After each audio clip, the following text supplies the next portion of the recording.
Hey guys, Neil with Aviator Q. Welcome back to another episode. On today's video, I'm going to kind of show you how I handle leftovers and or pack for a trip. We've got a pork butt on the Weber Smokey Mountain right now.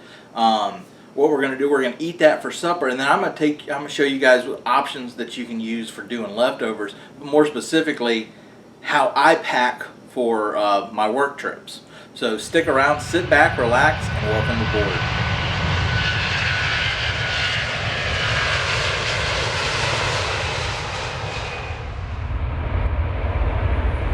Alright guys, so welcome out to the grill. This is the pork butt that we're working with. It's just a Boston butt, bone in. We're coming up on the 4-hour mark here. What I did, I rubbed it with salt, pepper, and a little bit of Killer Hogs barbecue rub. Starting to get some nice crust formation. That's just a little bit of fat starting to render. What I'm kind of doing, I'm just kind of letting this go a little bit until this fat cap here starts to separate. Once it separates, I'm going to wrap it up and we'll finish it there. But this is what we're working on. If you guys want to see how I set this up, I'll add a video, link to a video. It's the smoked pork butt that I did before. I'm cooking it exactly the way I did it in the previous video. So all you guys really just missed was the start of it. But like I said, we're at the 4-hour mark. We're waiting on that fat cap to start to render out, stretch, and shrink. And when it cracks, we'll wrap it and finish it out. Okay, so we're coming up on the 5-hour mark. The bark's getting really nice and set dark. If you notice right in here, this is what I was talking about. The fat cap has split, and that's what I use as a sign to go ahead and get it wrapped up. I'm gonna wrap it up in some butcher paper. I'm not gonna put it on camera. If you guys want to see the detailed version of how I do the Boston butt, like I said, I'll tag the video and I'll put it at the end.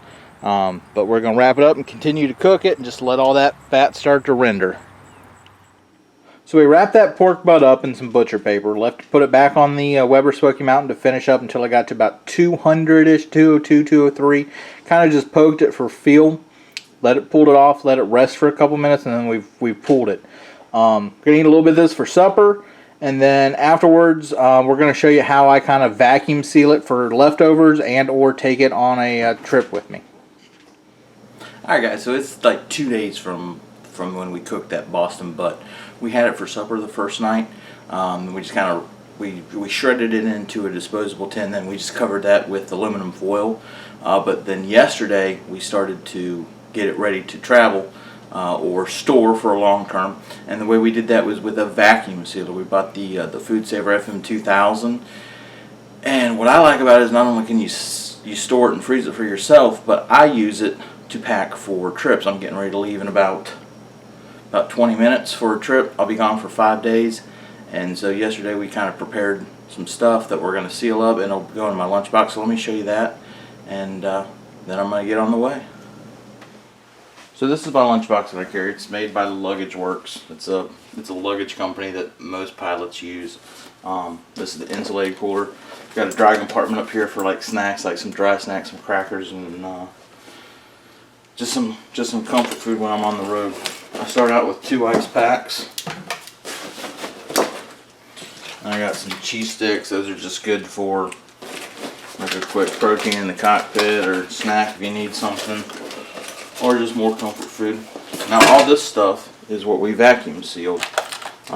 This is the barbecue, kind of portioned out for like a meal or something like that, meal and a half. I got some bags in the bottom of the cooler if I need it. Courtney made up some mac and cheese for us. So those are just a nice little individual portion. And this is it's vacuum sealed but smashed, but it's a casserole that we made off of the smoked chicken drummies. Kind of put some rice and broccoli and cheese and cream of chicken, kind of baked it all together in a casserole. So I'll just start by assembling it. Put the barbecue, just kind of start smashing the barbecue on the side.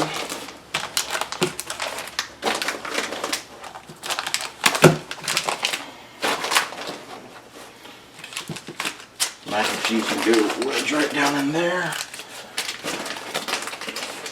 And then these casseroles just go on top right there. And if we got room, we'll throw a soda or two in there. But that's pretty much the pack for a trip. So I hope that gives you a little bit of insight on kind of how to source some barbecue or take some with you on a trip. When I go for 5-6 days at a time.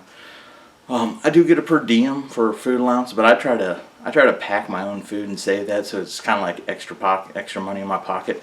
But just a quick recap: if you want to see any of the actual how-to of that cooking that Boston butt, I'll tag it in a video at the end. If I didn't already put a little tag in the video, but it'll be an official tag on the end. And we used the Food Saver FM 2000. I'll do a separate video afterwards. I just ran out of time on do the demo of that.